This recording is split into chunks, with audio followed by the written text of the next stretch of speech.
사랑하는 성도 여러분, 저는 하나님이 지으신 창조 세계인 자연을 체험하고 경험하는 것을 참 좋아합니다. 제가 미국에 있을 적에는 미국의 그 무수히 많은 국립공원 중에 일부를 가족들과 시간이 날 때마다 다녔는데요. 그 국립공원이 얼마나 크고 아름다운지요. 물론 우리나라에도 그러한 것이 좋은 곳들이 많은 걸 압니다. 그런데 제가 한국에 돌아온 지 한 1년 8개월 정도 됐는데요. 도통 그런 곳을 가볼 만한 시간이 안 나네요. 그러다 보니까 저는 여기에서는 자연을 체험할 기회가 좀 적습니다. 그러다 보니까 저는 가끔 이 산악인들과 그리고 탐험가들이 나오는 자연을 다룬 다큐멘터리 보는 것을 좋아합니다. 거기를 보면 이 하나님께서 지으신 창조 세계가 얼마나 위대하고 놀라운지를 간접적으로 경험할 수 있기 때문에 그렇습니다. 어떤 다큐멘터리를 제가 봤습니다. 거기에 연출자가 이 산악인에게 이렇게 묻는 겁니다. 이 히말라야 산을 올라갈 때에 가장 당신을 힘들게 하는 것이 무엇입니까? 라고 물었더니 그 산악인이 날씨입니다. 이렇게 이야기를 하는 겁니다. 그 산악인은 계속해서 설명을 합니다. 우리가 지금 일상생활을 살면서 경험하는 날씨는 요즘 슈퍼컴퓨터나 인공위성을 통해서 어느 정도 예측이 가능하지만 이 고산지대, 특히 8,000m가 넘어가는 고산지대의 날씨는 도저히 예측이 불가능하다는 거예요. 그런데 계속해서 그분이 이야기를 합니다. 날씨만큼이나 자기 자신을 힘들게 하는 게 바로 크레바스라고 하는 겁니다. 이 크레바스라고 하는 것은 얼음 빙벽 사이에 생긴 긴 틈인데요. 거기는 날씨가 춥고 눈이 많이 오지 않습니까? 원래는 평지였던 곳에 눈이 쌓입니다. 그런데 그게 얼어가지고 마치 빙벽이 일반적인 평지가 되게 되는데 날씨가 좀 따뜻해지거나 아니면 지각이 변동이 되게 되면 그 빙벽 사이가 쫙 갈라지면서 틈이 생기게 되는데요. 그걸 바로 크레바스라고 하는 겁니다. 넓이가 짧게는 몇 미터에서 길게는 수십 미터, 깊이도 짧게는 한 1미터에서 깊게는 수백 미터에 달한다고 합니다. 문제는 겉으로 보이는 크레바스는 어찌어찌 건너간다고 합니다. 산악인들이 이 사다리를 배낭에 메고 다니는데요. 크레바스가 눈에 보이면은 그 사다리를 펴서 마치 다리처럼 이용해서 건너갔다는 거예요. 그런데 문제는 숨어있는 크레바스가 그렇게 위험하다고 합니다. 숨어있는 크레바스가 뭐냐? 크레바스 틈 위에 다시 눈이 살짝 온 겁니다. 그래서 겉으로 볼 때는 일반적인 빙벽처럼 보이는데 거기를 딱 밟는 순간 바로 빈틈으로 산악인이 훅 하고 빠지게 되는 거예요. 그래서 미국의 한 산악인인 사이먼 윈체스터란 분은 이렇게 이야기를 합니다. 나는 말 그대로 순 하얀색 눈만 보기를 원했다. 만약에 그 눈이 푸르스름하거나 어두우면 매우 위험하기 때문이다라고 하는데 바로 그 푸르스름하고 어두운 눈이 숨어 있는 크레바스를 이야기를 하는 겁니다. 위에만 살짝 눈이 덮여 있다 보니까 안에 있는 어두운 빛이 비쳐가지고 약간 달라 보인다는 거예요. 이처럼 크레바스는 많은 산악인을 위협하는 아주 고난의 대표적인 사례라고 할 수 있겠습니다. 오늘 본문인 40편은요, 다윗이 쓴 시편 중에 하나인데요. 다윗은 오늘 본문에서 자기 자신이 겪었던 고난을 두 단어로 이야기를 하고 있는데 바로 수렁과 웅덩이라는 표현입니다. 그런데 여기에 있는 이 웅덩이란 말은요, 제가 원어를 좀 살펴봤을 때 구덩이에 좀 가까워 보입니다. 웅덩이는 깊이가 얕지 않습니까? 근데 원래 원어의 의미는 훨씬 더 깊은 웅덩이에 가깝기 때문에 오늘 설교에서는 웅덩이와 수렁과 이 구덩이 및 웅덩이란 표현으로 이렇게 바꿔가면서 사용을 하도록 하겠습니다. 자, 그러면 수렁은 무엇일까요? 수렁은 우리가 생각하는 늪이라고 생각을 하면 됩니다. 바로 모래와 흙과 물이 한때 어우러져서 젤 같은 형태의 땅을 이루게 되는데요. 이 늪이 겉으로 볼 때는 어떻습니까? 숨은 크레바스처럼 별 일반적인 땅과 달라 보이지 않습니다. 그런데 거기에 가서 한번 발을 딱 디딛게 되면 어떻게 되죠? 사람이 쑥 빠지게 되고, 그거를 헤쳐나오기 위해서 막 발버둥을 치면 그 힘 때문에 더 확 빠지게 됩니다. 그게 바로 수렁인 거예요. 그래서 크레바스와 마찬가지로 이 수렁도 누군가가 바깥에서 그 사람을 끄집어내주지 않으면 그분에게 아주 위험할 수 있는 겁니다. 자, 그러면은 구덩이는 무엇일까요? 구덩이는요, 자연 발생적으로 생겨난 수렁 혹은 늪과는 달리 사람이 인공적으로 파놓은 구덩이를 이야기를 합니다. 이 고대 근동지방, 중동지방은 물이 부족하지 않습니까? 그래서 그 시대를 살았던 옛날 분들은 종종 우물을 팠습니다. 그래서 우물물을 파서, 구덩이를 파서 그 근처에 지하수가 잘 지나가면 그 구덩이가 뭐가 됩니까? 이제 우물이 되는 거고, 안타깝게도 지하수 근처가 아닌 그냥 일반 땅에 구덩이를 파면 그 구덩이를 내버려 두고 떠나버리는 거예요. 그래서 그게 그냥 인공적인 구덩이가 되는 겁니다. 자, 오늘 본문에 보면요, 바로 이 다윗이 구덩이와 수렁에 심하게 빠져 있습니다. 이 시편 40편을 쓴 다윗이 과연 이 자기 자신이 겪었던 고난이 구체적으로 어떤 내용인지는 밝히고 있지 않습니다. 그런데 대략 추정을 해본다면 이 다윗이 왕이 되기 전에 사울 왕으로부터 받았던 고난이 아닐까, 그렇게 추정을 할 수는 있습니다. 그렇지만 사울이 줬던 이 고난이 얼마나 강했는지, 즉 다윗이 받았던 그 고난의 강도가 얼마나 심했는지는 이 수렁과 구덩이라는 말로 충분히 우리가 알 수가 있습니다. 왜 알 수가 있습니까? 여기에 나와 있는 이 웅덩이 혹은 구덩이란 말이 요셉이 빠졌던 그 구덩이이기 때문에 그렇습니다. 우리 창세기 37장과 39장의 말씀 부분 여기 뒤에 있는 화면을 같이 읽어보면서 살펴보겠습니다. 시작.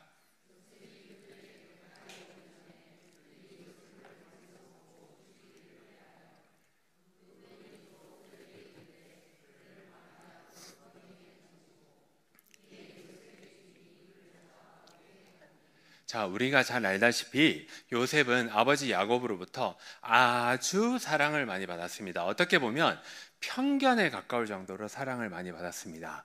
자연스럽게 요셉의 형들은요, 요셉을 엄청 시기 질투했습니다. 어느 날 아버지 야곱이 요셉을 불러서 심부름을 맡깁니다. 형들이 지금 양을 치고 있는데 가서 형들이 양을 잘 치고 있는지를 확인을 좀 하고 오너라 라고 해서 이제 형들에게 심부름하러 떠났습니다. 형들에게도 그 소식이 전해졌겠죠. 그때 형들이 어떻게 합니까? 18절을 보십시오. 요셉이 온다는 소식을 듣고 그를 죽이려고 했습니다. 그런데요, 22절을 보십시오. 맏형인 르우벤이 우리 죽이지는 말자, 대신에 저기 있는 구덩이에 던져놔 버리자 라고 하고 실제로 요셉을 잡아다가 그 구덩이에 던져놨던 거예요. 그런데 르우벤은 원래는 다시 동생들 몰래 돌아와서 요셉을 건져내 주려고 했는데 그만 그 근처를 지나가던 아라비아 상인이 요셉을 발견하고 그를 건져가지고 애굽의 보디발의 장군의 집에 노예로 팔아버린 겁니다. 그럼에도 불구하고 이 요셉은요, 하나님의 인도하심을 따라서 이 보디발의 집에서도 인정받고 열심히 일을 하고 잘 살고 있었지만 이번에는 보디발의 아내의 유혹을 거절한 죄 때문에 20절을 보십시오. 요셉의 주인이 그를 옥에 가두고 말았습니다. 자, 여기에 나와 있는 구덩이란 표현 그리고 옥이라는 표현이 오늘 시편 40편에 나와 있는 웅덩이란 말과 똑같은 단어입니다. 그 말이 무엇입니까? 자, 요셉은요, 잘못한 게 전혀 없습니다. 잘못한 게 전혀 없어도 자기에게 갑작스럽게 엄청난 고난이 닥쳤습니다. 마치 요셉이 예상치 못하게 갑작스럽게 고난이 닥친 것처럼 다윗도 그런 고난을 겪었습니다. 하지만 요셉이 하나님의 인도하심을 받고 그 고난을 잘 이겨낸 것처럼 다윗도 결국 하나님을 잘 의지해서 하나님께서 고난을 이겨내게 해주셨고 더 나아가서 많은 복을 받았다라고 이 오늘 본문인 시편 40편에서 고백하고 있습니다. 따라서 사랑하는 성도 여러분, 여러분들 가운데서 혹시 갑작스럽게 고난을 겪었거나 아니면 여러분들이 소중하게 여기는 분들이 갑작스럽게 고난을 겪은 분이 있으십니까? 오늘 말씀을 잘 들으시고 우리가 고난을 겪을수록 여호와 하나님을 신뢰하심으로 말미암아 하나님으로부터 많은 복을 누리시는 여러분들이 되시기를 간절히 소망합니다. 아멘. 자, 그렇다면 우리에게 갑작스럽게 예상하지 못한 고난이 닥치게 되면 우리는 어떻게 해야 할까요? 그리고 그 행동을 했을 때 하나님은 어떤 복을 주실까요? 오늘은 그 두 가지 점을 살펴보고자 합니다. 우선 첫 번째 같이 읽어보겠습니다. 시작. 우리에게 갑작스럽게 고난이 닥치게 되면 우리는 그 무엇보다도 여호와 하나님을 간절하게 신뢰해야 합니다. 오늘 본문 1절, 4절, 6절 말씀 부분 화면을 보면서 같이 읽어보겠습니다. 시작.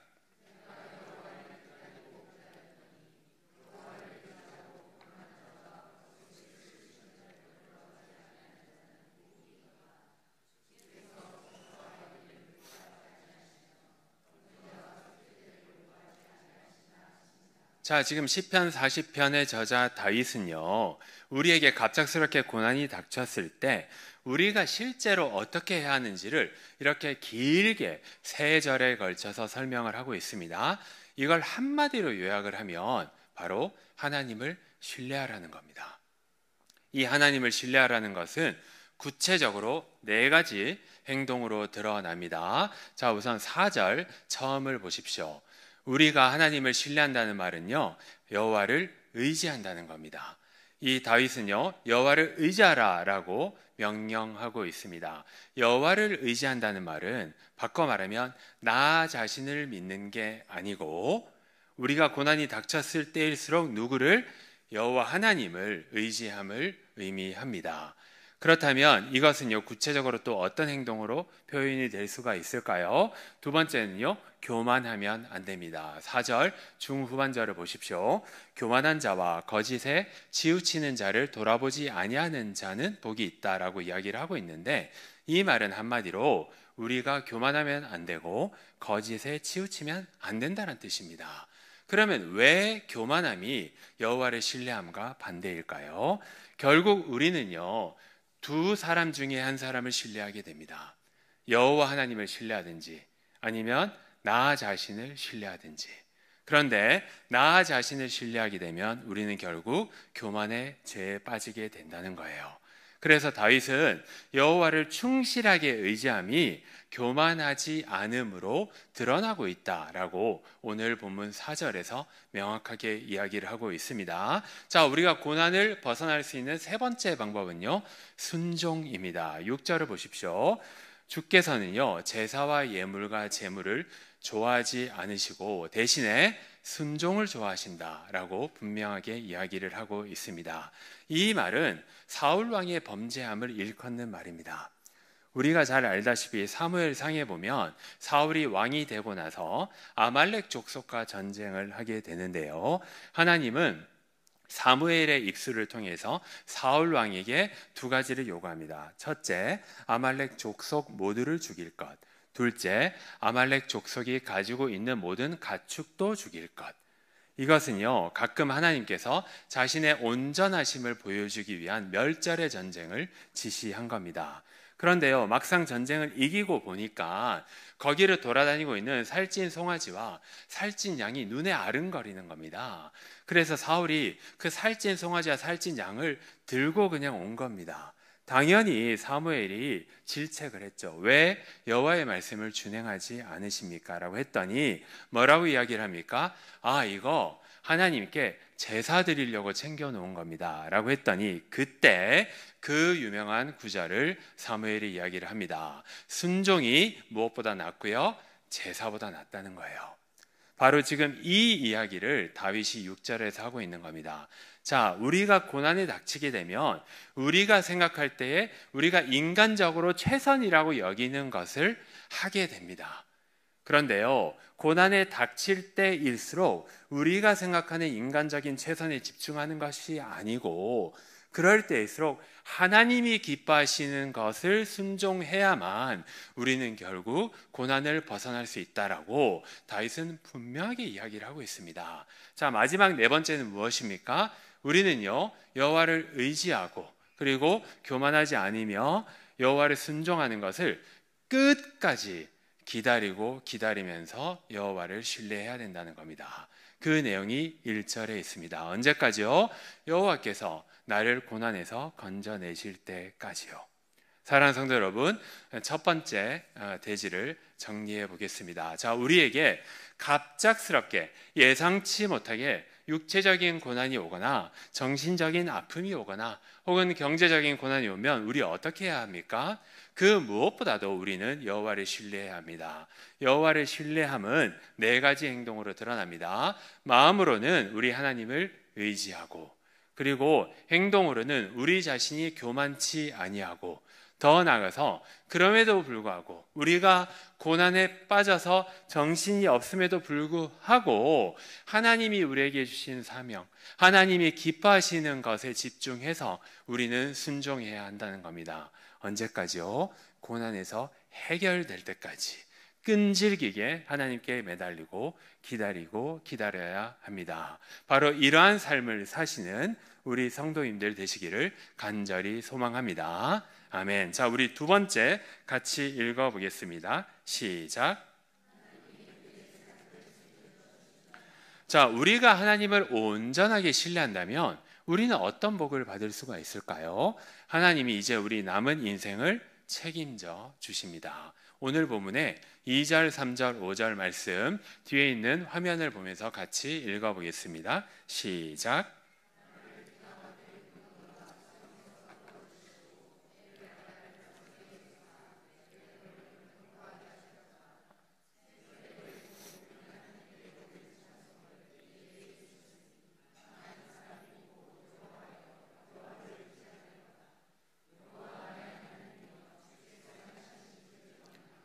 자, 다윗은요, 우리가 하나님을 신뢰하는 그 행동들을 했을 때에 실제로 우리가 어떤 복을 받는지를 잘 말을 해주고 있습니다.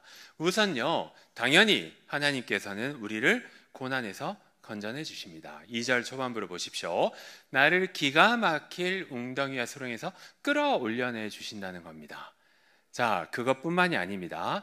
웅덩이와 수렁에서 끌어올림을 당하고 나면 그 근처가 여전히 웅덩이와 수렁이 있을 거 아닙니까? 하나님은 계속해서 웅덩이와 수렁에서 빠지지 않게 하기 위해서 우리를 어디로? 반석 위로, 안전한 곳으로 옮기게 해서 우리를 지속적이고 계속적으로 보호해 주십니다. 자, 그게 끝이 아닙니다. 3절을 보십시오. 하나님은요, 우리가 이 고난에서 건져짐을 당한 이 일을 우리 입술로 찬양하게 하십니다. 새 노래 곧 우리 하나님께 올릴 찬송을 우리 입술에 주셔서 우리가 하나님의 영광을 찬양하게 합니다. 목적이 있습니다. 왜 그럴까요? 바로 우리가 하나님의 구원하심을 경험한 것을 만방에 퍼뜨리게 되면 만 백성들이 여호와를 두려워하고 더 나아가서 우리 하나님을 존경하게 되기 때문에 그렇습니다. 한마디로 하나님께서 우리에게 고난을 주시고 우리에게 고난에서 건져냄을 주신 다음에 우리에게 하나님의 복음을 선포할 수 있도록 이끌어 주신다는 겁니다. 계속해서 우리는요, 남은 인생 5절을 보십시오. 우리 하나님께서 행하신 끊임없는 기적을 체험하며 살게 됩니다. 이 화면에 지면이 짧아서 제가 다 적지는 않았습니다만 5절에 그 기적의 숫자가 셀 수 없다라고 다윗은 고백하고 있습니다. 이 말이 무엇입니까? 우리는요, 무수히 많은 고난을 겪게 됩니다. 고난을 겪게 됐을 때 우리는 그때마다 여호와 하나님을 신뢰하고 그리고 하나님으로부터 고난에서 건져냄을 당하게 되고 은혜를 입게 되고요. 또다시 그러한 일을 되풀이되면서 우리는 끊임없이 기적을 체험하게 됩니다. 그럴 때마다 우리는 바로 하나님의 영광을 찬양하게 되고 우리의 입술을 통해서 하나님을 모르는 자에게 우리는 복음을 전파하게 될 것입니다. 사랑하는 성도 여러분, 말씀을 맺겠습니다. 자, 다시 한번 말씀드립니다. 우리에게 갑작스럽게 예상치 못하게 고난이 닥치게 되면 우리가 아무리 정신이 없더라도 우리 자신이 아니라 여호와 하나님 한 분만을 신뢰해야 합니다. 여호와 하나님을 신뢰한다는 것은 반드시 행동으로 나타나게 되는데요. 그것은 바로 하나님을 의지하고 나 자신을 의지하지 않고 하나님이 기뻐하시는 순종을 하는 것이고, 계속해서 우리의 고난의 문제가 해결될 때까지 끝까지 기다리고 기다리는 겁니다. 바로 그렇게 할 때 하나님께서는 우리를 고난에서 건져내 주시고 우리에게 무한한 복을 내려 주시는데요, 우리에게 반석을 허락해 주시고 우리의 입술로 하나님의 영광을 선포하게 하십니다. 바로 그러한 삶을 사시고 남은 인생 우리 하나님과 동행하면서 끊임없는 기적을 체험하시는 우리 성도님들 되시기를 간절히 소망합니다. 아멘. 자, 우리 다 함께 찬양했으면